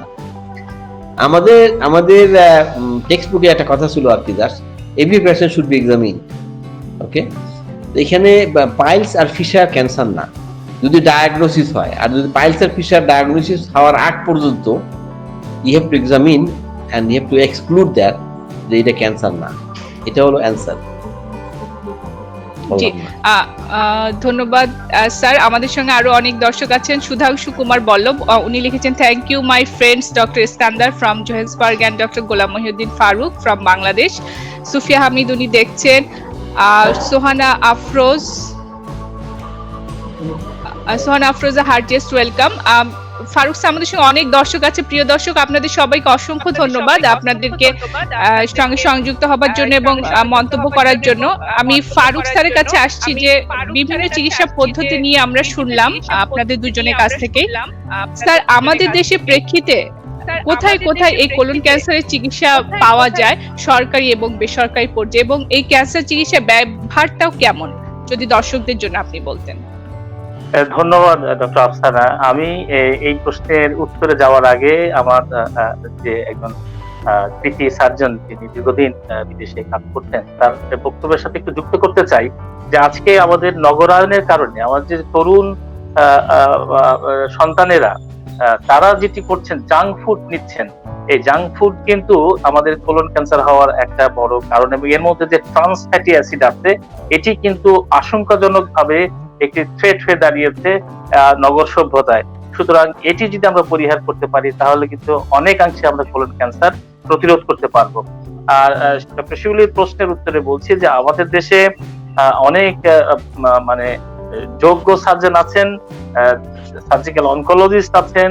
তারা এমনকি জেলা পর্যায়ে যে আমাদের হাসপাতালগুলো আছে, আমি আগেই বলেছি আমাদের আলোচনায় যে সার্জারি হচ্ছে একটি প্রধান চিকিৎসা ক্যান্সার, এই কোলন ক্যান্সারের। এবং তার এবং এটি কিন্তু আমাদের একেবারে জেলা পর্যায়ে আমাদের সার্জনরা খুব চমৎকার ভাবে করছেন। এই দৃশ্য, এই অবস্থা 10 বছর আগে যা ছিল এখন কিন্তু তা নেই। সুতরাং আমরা আগে যে একটু সমস্যায় পড়তাম যে পেশেন্টটা কোথায় যে চিকিৎসা নিবে, সেই অবস্থা এখন নেই। এক, দ্বিতীয় হচ্ছে আমাদের সরকারি এবং বেসরকারি পর্যায়ে এই অপারেশনের পরে যে পরবর্তী চিকিৎসা, যেটি কেমোথেরাপির মাধ্যমে যে চিকিৎসা, এটি সাধারণ অল্প পয়সার কেমোথেরাপি, সেটি থেকে শুরু করে খুব আমরা যেটাকে বলি যে একেবারে বিশ্বমানের যে ক্যান্সারের ওষুধ, সেটিও কিন্তু এখন বাংলাদেশে পাওয়া যাচ্ছে। এখন কথা হচ্ছে যে আমরা আমাদের সক্ষমতা অনুযায়ী সেই চিকিৎসাটা নেব। আমরা কখনো খুব কম খরচে করতে পারি, কখনো খুব বেশি খরচ লেগে যায়। এটি নির্ভর করছে যে কোন অবস্থায় ক্যান্সারটা আসলো এবং আমরা আমাদের কোন জায়গায় চিকিৎসাটি করছি। সরকারি পর্যায়ে যতগুলো স্থাপনা আছে, সেখানে আমি যদি একেবারে টাকার অঙ্কে হিসাব করি, যে নিখরচায় সার্জারিটা হচ্ছে, শুধুমাত্র সেই সার্জারির জন্য পাশাপাশি যে ধরনের ওষুধ লাগে, কিছু সরঞ্জাম যেটি লাগে, সেটি হচ্ছে 5 থেকে 7,000 টাকার মধ্যে হয়ে যায়। এটি একটা দিক। পাশাপাশি হচ্ছে আমাদের যে ঔষধ, আমি জাতীয় ক্যান্সার গবেষণা ইনস্টিটিউট আছে, এরকম কয়েকটা সরকারি প্রতিষ্ঠানে কিন্তু বিনামূল্যে ওষুধগুলো দেওয়া হচ্ছে, এবং এটি বেশ দামি ওষুধই কিন্তু দেওয়া হচ্ছে। পাশাপাশি আমাদের যে বেসরকারি স্থাপনাগুলো আছে, সেখানেও কিন্তু আমাদের যোগ্য চিকিৎসক যারা আছেন, তারা কিন্তু একেবারে কাউন্সিলিং করছেন যে আপনার এই পরিমাণ টাকার ওষুধ আছে, বেশি দামের আছে। তার মধ্যে যে অটোনমি অফ দ্য পেশেন্ট, অর্থাৎ মানুষ তার সিদ্ধান্ত নেবে যে সে কোনটা নিলে পরে সে ভালো থাকবে এবং তার পক্ষে কোনটা নেওয়া যায়। আর একটা কথা আমি এই প্রতিটা পর্বেই হয়তো বলার চেষ্টা করবো, আজকেও আপনাদের বলে দিচ্ছি, সেটি হচ্ছে আমাদের সরকার কিন্তু দরিদ্র রোগীদের জন্য 50,000 টাকা একেবারেই তা সমাজ কল্যাণ মন্ত্রণালয় থেকে সাহায্য করতে। সুতরাং এই বিষয়গুলো যদি জানা থাকে তাহলে কিন্তু আমরা আগ্রহী হব চিকিৎসার জন্য। আর বাংলাদেশ ক্যান্সার সোসাইটি তার জন্ম লগ্ন থেকেই এখানে কখনো কখনো নিখরচায় চিকিৎসা দিচ্ছে, কখনো কখনো স্বল্প মূল্যে দিচ্ছে, এবং আমাদের এখান থেকে রোগীগুলো যদি সরকারি স্থাপনায় যায় বা আমাদের অন্য কোনো কলিগের কাছে যায়, তারাও কিন্তু অত্যন্ত নমনীয় ভাবে তাদের চিকিৎসা ব্যবস্থাপনায় তাদেরকে নিয়ে আসে। সুতরাং একটি আশার জায়গায় কিন্তু আমরা আছি কোলন ক্যান্সারের চিকিৎসা। ধন্যবাদ। জি, শুধু কোলন ক্যান্সারের স্যার কাছ থেকে আমরা জানলাম যে আমরা বেশ ভালো অবস্থানে আছি এবং আমাদের সরকারিভাবে অনেক সুযোগ সুবিধার ব্যবস্থা আছে। ইস্কান্দার স্যার, আপনার কাছে জানতে চাইবো যে আমরা তো আমাদের দেশের পরিপ্রেক্ষিতে শুনলাম কেমন খরচ, সাউথ আফ্রিকাতে এই ব্যয়ভারটা কেমন কোলন ক্যান্সারের চিকিৎসার ক্ষেত্রে? ওয়েল, দক্ষিণ আফ্রিকাতে এখানে ওই সরকারি পর্যায়ে চিকিৎসা হয় ওটা একদম ফ্রি আর কি। সরকারি চিকিৎসা আমি যেখানে কাজ করতাম গত 16 বছর, ওইখানে আমরা সবকিছু করতাম মোটামুটি ফ্রি। ওইখানে একটা কথা আছে, যদি কেউ হাই ইনকাম হয় ও সে যদি ডিক্লেয়ার করে হাই ইনকাম, তাহলে he might need to pay something, but very small amount, একদম অল্প। কিন্তু সত্যিকার অর্থে ফ্রি। যদি প্রাইভেট সেক্টর যদি চিকিৎসা করতে যান, তাহলে সেক্ষেত্রে যে প্রফেসর যেটা বললো, যে নির্ভর করে রুগীটার কতখানি বা কোন স্টেজের রুগীটা আছে, তার ট্রিটমেন্ট কি শুধু সার্জারি করলেই হবে, না তার সার্জারির আগে কিংবা পরে তা কেমো লাগবে কিংবা রেডিওথেরাপি লাগবে। কেমো অ্যান্ড রেডিওথেরাপি প্রাইভেটে বেশ এক্সপেন্সিভ। সার্জিক্যাল কস্ট এখানে আছে, কিন্তু তেমন না। মনে করেন বাংলাদেশি কনটেক্সটে যদি 2-3 লাখ টাকা হয়, তাহলে সার্জারি করা যায় এখানে, প্রাইভেট সেক্টর বলছি আমি, গভর্নমেন্ট ফ্রি। আর যদি কেমো কিংবা রেডিওথেরাপি যদি লাগে, এটা নির্ভর করে, যদি জেনেরিক হয় তাহলে কম লাগবে, আর যদি না নিউয়ার জেনারেশন বা কেমোথেরাপি দেওয়া লাগবে, সেটা প্রফেসর ভালো বলতে পারবে, তাহলে সেই ক্ষেত্রে কিংবা অ্যাডভান্স স্টেজে হয়, কিংবা অপারেশন আগে পরে দুটি লাগবে, কিংবা রেকটাল ক্যান্সারের ক্ষেত্রে রেডিওথেরাপি লাগবে, সবকিছু মিলিয়ে ওইখানে বেশ খরচ হবে 5 থেকে 6 লাখ টাকা, 7 লাখ টাকা খরচ হতে পারে, এরকম খরচ আর কি সেখানে। জি, ধন্যবাদ স্যার। প্রিয় দর্শক, আপনারা বোধহয় কিছুটা ধারণা পেলেন যে সরকারি পর্যায়ে কিন্তু দুই দেশেই চিকিৎসা মোটামুটি বলা যায় যে বিনামূল্যেই দেওয়া হচ্ছে, এবং যেটা খরচ আপনি যদি প্রাইভেটে যান তখন কিন্তু যে খরচটা আসছে সেটা সরকারি খরচের চেয়ে স্বাভাবিকভাবেই বেশি, এবং দুই দেশের প্রেক্ষাপট মোটামুটি একই রকম। দুজন স্যারের কাছ থেকে আমরা যা শুনলাম, আমাদের সঙ্গে আরো অনেক দর্শক সংযুক্ত হয়েছেন। অজিত জোয়ারদার, উনি লিখেছেন thanks to Genvoy pharma limited for arranging a valuable scientific program. Kazi Mostak Hossain sir লিখেছেন দেখছেন উনি। Mostafizur Papon, nice programme. শফিক মজুমদার লিখেছেন very informative, nice discussion for our community. Thank you very much Bangladesh cancer society, both highly respected expert and excellent moderator. Farooq sir, আপনার কাছে আসবো যে Iskandar sir অনেকবার কিছু প্রতিরোধের কথা বলেছেন, আমাদের দেশের পরিপ্রেক্ষিতে প্রতিরোধের জন্য কি কি বিষয়ে প্রাধান্য দেওয়া উচিত? না, এটাই বোধহয় আমরা আলোচনার মধ্যে এসেছি, হ্যাঁ, প্রতিরোধের। তবে প্রথম কথা হচ্ছে, আমাদের যারা স্বাস্থ্য ব্যবস্থাকে নিয়ন্ত্রণ করেন বা পলিসি মেকার যারা আছেন, তাদেরকে কিন্তু এই জায়গায় আসতে হবে যে আমাদের রোগ হওয়ার পরে যে এটিকে বহন করা, এর চিকিৎসা ব্যবস্থাকে বহন করার যে সক্ষমতা, সেটি কিন্তু এই অবস্থায় আমরা আমাদের গত 3-4 মাসে আমরা দেখেছি আমরা একটু নাজুক অবস্থায় পড়ে যাই। সুতরাং আমাদের যে প্রিভেনশনের বিষয়ে নজর দিতে হবে, এটি অত্যন্ত গুরুত্বের সাথে বিবেচনা নিতে হবে। আরেকটি হচ্ছে, আমরা আমাদের যে এই পেশেন্টদেরকে যখন আমরা আমাদের চিকিৎসার আওতায় আনবো, সেক্ষেত্রে তাদেরকে আমরা কতটা সাহায্য করতে পারবো সরকারি পর্যায়ে, যেটি আমরা জানি। বেসরকারি পর্যায়েও কিন্তু আমাদের অনেক প্রতিষ্ঠান আছে যারা সহযোগিতা করেন, সেটি আমরা দেখি। কিন্তু এখানেও আমাদের বিবেচনা নিতে হবে। আরেকটা জিনিস মনে রাখতে হবে যে এই ক্যান্সারটা কিন্তু হচ্ছে এমন একটা বয়সে, যে বয়সে মানুষ উপার্জন করে, অর্থাৎ আমাদের ওয়ার্কফোর্স, যেটি আমাদের জিডিপি অর্থাৎ আমাদের দেশের অর্থনীতিতে তারা কিন্তু একটা বড় ভূমিকা রাখতে পারে। সুতরাং তারা যদি অসুস্থ হয়ে পড়ে, তাদের যদি মরবিডিটি এবং মর্টালিটি, মরণ এবং তাদের যে কষ্ট, এই দুটোর কারণে তারা যদি কাজ থেকে দূরে থাকে, তাহলে আমাদের জিডিপির মধ্যে একটি অবস্থান দেওয়ার কথা ছিল, সেটি কিন্তু আমরা দিতে পারি না। সুতরাং আমাদের নীতি নির্ধারককে বুঝতে হবে যে স্ক্রিনিং এর মাধ্যমে আমরা একটা বড় শক্তিকে আমরা সক্ষম রাখতে পারবো এবং আমাদের অর্থনীতিতে কিন্তু একটা বড় ভূমিকা তাতে রেখে আমরা অর্থনীতিকে সমৃদ্ধ করতে পারবো। শুধুমাত্র রোগের কষ্টে বিবেচনা নিলে হবে না, আমাদের অর্থনীতির বিষয়টাকে বিবেচনা নিতে হবে। এবং আমি একমত, আমাদের ইস্কান্দারও বলছিলেন যে প্রিভেনশনের মাধ্যমে আমরা একটা বড় সংখ্যক রোগীদেরকে বাঁচিয়ে রাখতে পারি। ধন্যবাদ। জি, ধন্যবাদ স্যার। আমাদের সঙ্গে একজন দর্শক কবি বাবুল, উনি লিখেছেন, মাননীয় স্যার, আমি কবি আসাদুজ্জামান বাবুল, বয়স 52। আমার তলপেটে একটা বড় ধরনের টিউমার হয়েছিল। গত 16 জুলাই ঢাকা স্কয়ার হাসপাতালে অপারেশন করা হয়েছে। সেখান থেকে বলেছে বায়োপসি রিপোর্ট খারাপ না, কিন্তু কোনো ডাক্তার আমাকে ইদানিং ভয় দেখাচ্ছেন ক্যান্সার হতে পারে বা হয়েছে। আমি কি করব, কোন ডাক্তার দেখাবো, কবে দেখাবো? আমি খুব নার্ভাস, আমাকে সাহায্য করবে। টাঙ্গাইল মির্জাপুর থেকে ফারুক স্যার, আপনার কাছে ওনার জন্য পরামর্শ চাইবো। একদম কালকেই আমাদের সাথে যোগাযোগ করতে পারেন বাংলাদেশ ক্যান্সার সোসাইটিতে আসলে। আর আপনি টাঙ্গাইল থেকে বলছেন, টাঙ্গাইল থেকে ময়মনসিংহ হাসপাতাল আছে, সেখানে আমাদের যোগ্য চিকিৎসক আছেন, সেখানে যেতে পারেন। আপনি যদি ঢাকায় আসেন, ঢাকায় আপনার জন্য দুটো জায়গা, তো আপনি একটা তো আমি ক্যান্সার সোসাইটি বললাম, আরেকটি হচ্ছে জাতীয় ক্যান্সার গবেষণা ইনস্টিটিউট। আপনি ঢাকা মেডিকেল কলেজে রেডিওথেরাপি বিভাগ আছে, সেখানে যেতে পারেন। সরোয়ার্দী হাসপাতালে আমাদের ক্যান্সার ইউনিট আছে। যে কোনো ইয়েতেই যাবেন, সরকারি পর্যায়ে গেলে আপনার একেবারেই কম খরচে আপনি সমস্ত সিদ্ধান্ত পেয়ে যাবেন এবং আপনার ভীতি দূর করা না, শুধু যদি প্রয়োজন হয় কিছু চিকিৎসার, নিশ্চয়ই আপনি সেই চিকিৎসাটা নিতে পারবেন। আপনি আর আমি তো আমাদের জায়গায় আসতে পারেন, কোনো সমস্যা নেই। জি, ধন্যবাদ স্যার। শফিক মজুমদার স্যার, উনি লিখেছেন, in western countries regular screening for colon cancer saves lives, stool test for everyone age at 50 and over every 2 years and it's free। ধন্যবাদ শফিক মজুমদার স্যার, আপনার তথ্যটি জানানোর জন্য, আমাদের দর্শকদের সঙ্গে শেয়ার করার জন্য।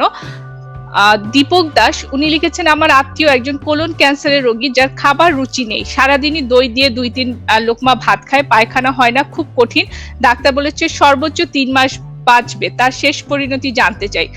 ডক্টর ইস্কান্দার স্যার, আপনার কাছে জানতে চাইবো যে এই রোগীকে যেভাবে বলা হয়েছে, ওনার জন্য যদি আপনি কোনো পরামর্শ দিতেন। ও তাকে যেটা বলা হয়েছে 3 মাস শুধু বাঁচবেন, এটা এই ধরনের স্টেটমেন্ট সাধারণত ডাক্তাররা দেয় না।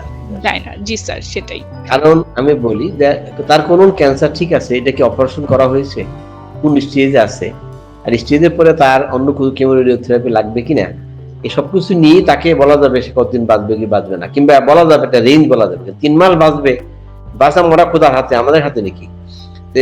এইভাবে সাধারণত রোগীকে বলা হয় না। কেন বলছে আমি জানি না।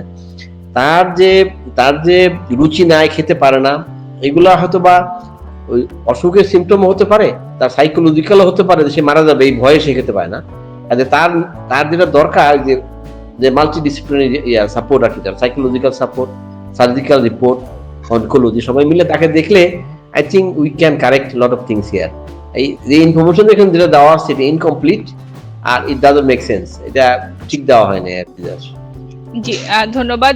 আরেকজন দর্শক শাখাত হোসেন সজীব, উনি লিখেছেন, আমাদের প্রতিদিনের খাদ্যাভ্যাস থেকে কি কি বাদ দিলে আমরা কোলন ক্যান্সার থেকে রক্ষা পেতে পারি? ধূমপান করাটা কোলন ক্যান্সারের জন্য কতটা ক্ষতিকর? প্রিয় দর্শক, আমরা এই বিষয়ে বিশদ আলোচনা করেছি। আপনি যদি আমাদের অনুষ্ঠানটি শেষ হওয়ার পরে রেকর্ডেড অনুষ্ঠানটি দেখেন, তাহলে আপনি প্রশ্নের উত্তর পেয়ে যাবেন। সুধাংশু কুমার, উনি স্যার আপনাদের সঙ্গে একটি এক্সপিরিয়েন্স শেয়ার করেছেন। উনি লিখেছেন, I like to comment on one incidence while our beloved Humayun Ahmed had been fighting against in Sloan Kettering Hospital, USA. One of my colleague, Professor of Pathology, Dr. Abu Said, got operated at BSMMU and got therapy by Professor Ghulam Mohiuddin Farooq. We have lost Humayun Ahmed, and Professor Abu Said survived and leading an active cancer-free life for more than 10 years.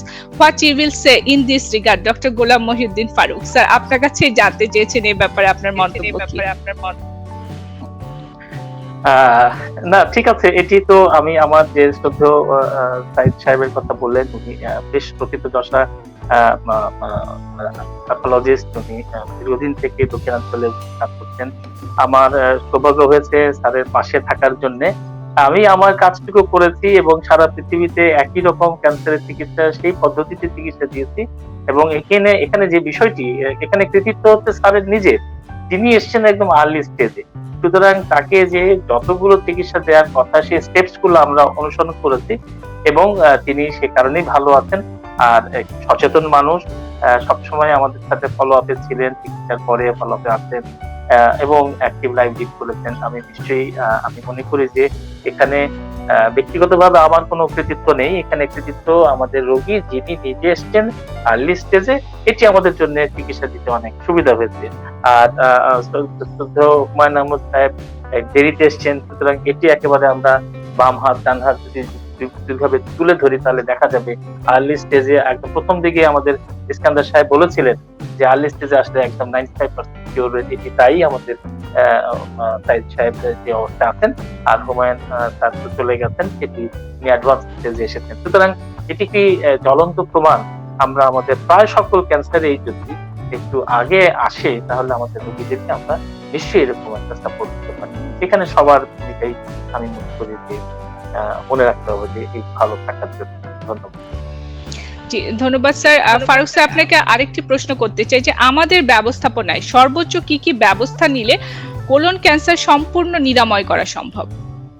একেবারে আমাদের এই আলোচনার মধ্যে চলে এসছে। আমাদের একজন শ্রদ্ধাভাজন শফিক স্যার দেশের বাইরে থেকে তিনি কিন্তু বলছিলেন যে কি কি ভাবে আমরা যদি এই কাজগুলো করি, যেমন মল যে মানে অকাল ব্লাড টেস্ট, আরেকটা হচ্ছে ফিট টেস্ট বলে, অর্থাৎ মলের আবার একটা ইমিউনোসাইটোকেমিক্যাল টেস্ট আছে, সেটি করা, তাহলে খুব কম খরচে আমরা এটি করে এবং কোলোনোস্কোপি করে আমরা যদি প্রিভেন্ট করতে পারি, সেটি তো হলো স্ক্রিন করতে পারি সরি, এবং পাশাপাশি আরো কিছু কিছু জিনিস যদি আমরা গ্রহণ করি, যেমন ধরা যাক আমরা বলা হয় যে কেমো প্রিভেনশন, অর্থাৎ এক ধরনের ব্যথানাশক ওষুধ আছে, সেগুলো একটু যদি খাওয়া যায় এটি চিকিৎসকের পরামর্শ নিতে হবে, কিংবা আমরা যদি আমাদের খাবারের মধ্যে ক্যালসিয়াম থাকে, ভিটামিন সি থাকে এবং আমাদের আঁশযুক্ত খাবার যদি গ্রহণ করি তাহলে আমরা ক্যান্সার একেবারে প্রতিরোধ করতে পারবো, কিংবা খুব আর্লি আমরা ডায়াগনোসিস করতে পারবো। এবং এটি বারবার আমরা যেটি বলছি, যখনই আমরা আর্লি ডায়াগনোসিস করতে পারবো তখনই কিন্তু আমরা নিরাময়ে চলে যেতে পারবো। আমাদের মনে রাখতে হবে একটি হচ্ছে প্রেডিক্টিভ, আমরা আমাদের ভাষায় বলি প্রেডিক্টিভ ফ্যাক্টর, আর একটা প্রগনোস্টিক ফ্যাক্টর। একটা হলো আমার চিকিৎসার ব্যবস্থার মাধ্যমে আমি কি করতে পারি, আর এটা হচ্ছে রোগীর মধ্যে এই রোগটা কিভাবে আসছে, তো কিভাবে আসছে সেটি আমরা যদি একটু নিয়ন্ত্রণ করে আনি, আর আমাদের যে চিকিৎসা ব্যবস্থা সেটি আমরা আলোচনা করে যে সব ব্যবস্থাপনা আমাদের আছে, আমরা বলবো স্টেট অফ আর্ট ম্যানেজমেন্ট, অর্থাৎ পৃথিবীর শ্রেষ্ঠ চিকিৎসাটা কিন্তু আমরা বাংলাদেশে দিতে পারি। আজকে আলোচনায় কিন্তু আমরা উঠে এসছে যে আমাদের প্রিয় বন্ধু কৃতি সার্জন, তিনি বিভিন্ন মহাদেশে কাজ করেছেন, সাউথ আফ্রিকায় কাজ করে যে তথ্যগুলো দিচ্ছেন প্রায় একই রকম ভাষায় কিন্তু আমরা বুঝতে পারছি। সুতরাং আমাদের মধ্যে কিন্তু ওই বিদেশ প্রীতির যে বিষয়টি, সেটি কিন্তু আজকে অন্তত আমরা প্রায় এক বাক্যে নাকচ করে দিতে পারছি, কারণ আমাদের দুই দিকের সক্ষমতাই কিন্তু প্রায় একই রকম। ধন্যবাদ। জি, ধন্যবাদ স্যার। ইস্কান্দার স্যার, আমরা অনুষ্ঠান প্রায় শেষ পর্যায়ে চলে এসেছি। আপনার কাছে আমি শেষে একটি প্রশ্ন রাখতে চাই যে আপনার যে অভিজ্ঞতা, যে দীর্ঘ সময় আপনি দেশে অনেক মহাদেশের অনেক অনেক হাসপাতালে কাজ করেছেন, আপনার অভিজ্ঞতা আমাদের দেশে কাজে লাগানোর কোনো সুযোগ আছে কিনা, এবং যদি থেকে থাকে সেটা কিভাবে করা সম্ভব? আপনি খুব ভালো প্রশ্ন করছেন শিউলি। দেখেন, এখন এই স্বাধীনতার 50 বছর পরে প্রচুর বাংলাদেশি আমরা যারা আছি বিদেশে ভালো এক্সপার্ট হিসেবে কাজ করে। সেটা আমি তো এখানে তো একা, কিন্তু নর্থ আমেরিকাতে, কানাডাতে, ইউরোপে, অস্ট্রেলিয়াতে, মিডল ইস্টে অনেক ভালো ভালো সার্জন এবং ভালো ভালো এক্সপিরিয়েন্স সার্জন কাজ করে। তারা আমাদের বয়সী, আমাদের বেশি বয়সী আছে, আমাদের একটু ইয়াংও আছে, তারা মোটামুটি তাদের লাইফে তারা মোটামুটি এস্টাবলিশ। যদি বাংলাদেশে কেউ সুযোগ দেয় তাদেরকে, আমাকেও সুযোগ দেয়, বছরে একবার কিংবা দুইবার আইসা ওখানে সার্ভিস দেওয়া খুব খুব বেশি অসুবিধা হয় না, দেওয়া যায়। এরকম যদি আমরা 100 ডাক্তার কাউন্ট করেন, 100 ডাক্তার যদি বাংলাদেশে আসে, প্রত্যেক 100 মাস আসতে পারবে, 200 মাস আসতে পারবে, তার মানে they can provide some service, and that is I think very good amount of service. এক। 2 নম্বর হলো বিদেশে যারা আছে, একাডেমিক সেটআপে আছে, তারা দেশের থেকে কিছু ছেলে পেলে বা যেগুলো নাকি খুব ভালো ট্রেন ডাক্তার, তাদেরকে নিয়ে ট্রেনিং দিতে পারে, এটা সম্ভব। এটা অনেকে এখন করছে না তা না, অনেকেই করছে, কিন্তু অনেকে বিদেশে ট্রেনিং নিয়ে এসে কাজ করছে এখানে। এটা নাকি ইন্ডিয়াতে অনেক বছর আগে শুরু করে তারা গেটিং দ্য রেজাল্টটা। 3 নম্বর হলো যে দেশে ওয়ার্কশপ, সিম্পোজিয়াম তারপরে করে ওখানেও কিংবা হাতে কলমে ওখানেও যে ট্রেনিং দেওয়া যায় না তা না, ওখানে কিছু ট্রেনিং দেওয়া যায়। কাজেই যদি ইচ্ছা থাকে সেটা সরকারি পর্যায়ে হোক কিংবা প্রাইভেট পর্যায়ে হোক, যদি ইচ্ছা থাকে না তাহলে সম্ভব। আমি ব্যাপারে খুব পজিটিভ। তো দেখেন আমি ঠিক বললাম কিনা। অনেক ধন্যবাদ স্যার। গোলাম মহিউদ্দিন ফারুক স্যার, আমরা অনুষ্ঠানের শেষ পর্যায়ে চলে এসেছি। স্যারের সঙ্গে আপনি কোনো কিছু যুক্ত করতে চান যদি আপনার মন্তব্য। একেবারেই এক বাক্যে বলবো যে আমাদের স্ট্যান্ডার্ড যে কথা বলেছেন এবং আমি এটির সাথে একমত, এবং বাংলাদেশ ক্যান্সার সোসাইটি এই সুযোগটি দিতে চায়। আমাদের অনেক বরেণ্য চিকিৎসক পৃথিবীর বিভিন্ন জায়গায় আছে, আমরা তাদের এক্সপার্টিসটাকে এখানে ব্যবহার করার জন্য যে ধরনের পদ্ধতিগুলো আছে সবগুলোই ডক্টর ইস্কান্দার বলেছে, আমরা সেগুলো ব্যবহার করার চেষ্টা করব। এবং বাংলাদেশ ক্যান্সার সোসাইটি কথা দিচ্ছে যে এটি একটা অনুঘটক হিসেবে কাজ করবে, এবং এটি আমি জানি আমার সাথে প্রায় 200 অনকোলজিস্ট আছে আমাদের দেশে, তারা প্রত্যেকেই আমাদের এই ইচ্ছার সাথে একমত পোষণ করবে, এবং তাদেরকে নিয়ে তাদের সহযোগিতা নিয়ে আমি মনে করি আমাদের দেশের প্রান্তিক পর্যায়ে যে মানুষটি আছে তার কাছে আমরা আমাদের বিশ্বমানের চিকিৎসা পৌঁছে দেব। এবং কাদের মাধ্যমে করব?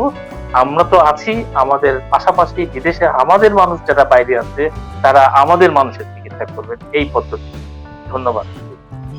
জি ধন্যবাদ স্যার। ইস্কান্দার স্যার, আমি একদম শেষে দর্শকদের জন্য আপনি যদি কিছু বলতেন সংক্ষেপে। দর্শকদের জন্য বলবো, তারা আমারটা শোনার জন্য আমি ধন্যবাদ, আমি ধন্য এবং তাদেরকে ধন্যবাদ দেবো। কারণ আমি তো বিদেশে থাকি কত বছর, তারা আমাকে দেখে না, আমিও তাদেরকে দেখি না, আমাকে তো চিনেই নেন, মোটা সোটা হয়ে গেছি। তো সবাইকে ধন্যবাদ আমাকে দাওয়াত দেওয়ার জন্য। আপনাকে ধন্যবাদ, এই প্রফেসর ফারুক, এই বরেণ্য লোক, একে অনেক ধন্যবাদ। আপনারা ভালো থাকবেন। জি স্যার, আপনিও সুস্থ থাকবেন। দোয়া করি আপনি সবার চিকিৎসা সেবা দিয়ে যান যেভাবে আপনি দিয়ে যাচ্ছেন রোগীদের। ফারুক স্যার, আপনার কাছে দর্শকদের জন্য সংক্ষেপে আপনার পরামর্শ। আমার দর্শকদের বিশেষ করে কোলন ক্যান্সার সংক্রান্ত যে আলোচনা হয়েছে সেটি একেবারে প্রথমে যেটি বলছি তাই বলছি যে নিজেকে সুস্থ রাখার জন্য কায়িক শ্রম করতে হবে, ব্যায়াম করতে হবে, খাদ্যাভ্যাস পাল্টাতে হবে, এবং সেই যে বিষ যেটি হচ্ছে তামাক গ্রহণ করা সেখান থেকে আমরা দূরে থাকবো। এবং আমরা আমাদের মানুষকে যেমন ভালোবাসবো তার আগে নিজেদেরকে ভালোবাসি, তাহলে নিজেরা সুস্থ থাকলে আমাদের পাশের মানুষটাকে আমরা ভালোবাসতে পারবো। কোলন ক্যান্সার থেকে আমরা সবাই দূরে থাকি। ধন্যবাদ। ধন্যবাদ দুজন বরেণ্য প্রফেসর, আপনাদের অনেক ধন্যবাদ যে আমাদেরকে সময় দেওয়ার জন্য। রিহেলথ টিভিকে এবং বাংলাদেশ ক্যান্সার সোসাইটিকে ধন্যবাদ জানাচ্ছি, জেনেভা ফার্মাসিউটিক্যালসকে ধন্যবাদ জানাচ্ছি আজকের এই সুন্দর আয়োজনের জন্য। প্রিয় দর্শক, আশা করব যে আজকের আলোচনা থেকে আপনারা কিছুটা হলেও চিত্রটা বুঝতে পেরেছেন যে আমাদের দেশ এবং বাইরের দেশের বিদেশের ক্যান্সার ব্যবস্থাপনা কিন্তু মোটামুটি স্যার যেটা বলছিলেন যে আমরা একই ধরনেরই আছে। এবং ইস্কান্দার স্যার যেমন বলছেন যে উনি আগ্রহী আমাদের দেশে এসে ওনার মেধা এবং ওনার অভিজ্ঞতা শেয়ার করার জন্য। এরকম প্রচুর প্রবাসী বাঙালি বিশেষজ্ঞ চিকিৎসক রয়েছেন। এখন গ্লোবালাইজেশনের যুগ, আমরা যদি সবাই মিলে কাজ করি তাহলে আমাদের দেশের ক্যান্সার ব্যবস্থাপনা অন্তত আন্তর্জাতিক মানে কোনো অংশে কম থাকবে না। সে আশা ব্যক্ত করে আজকে অনুষ্ঠান এখানে শেষ করছি। এবং প্রিয় দর্শক, আপনারা অনেকেই সংযুক্ত হয়েছে, সবার প্রশ্ন কিংবা সবার মন্তব্য আমরা নিতে পারিনি। আশা করি আপনারা ক্ষমা সুন্দর দৃষ্টিতে দেখবেন। সবাই সুস্থ থাকবেন। দুজন স্যার, আপনাদের সুস্থতা কামনা করে আজকে অনুষ্ঠান এখানে আমরা শেষ করছি। শুভরাত্রি। ধন্যবাদ। সবাই ভালো থাকবেন।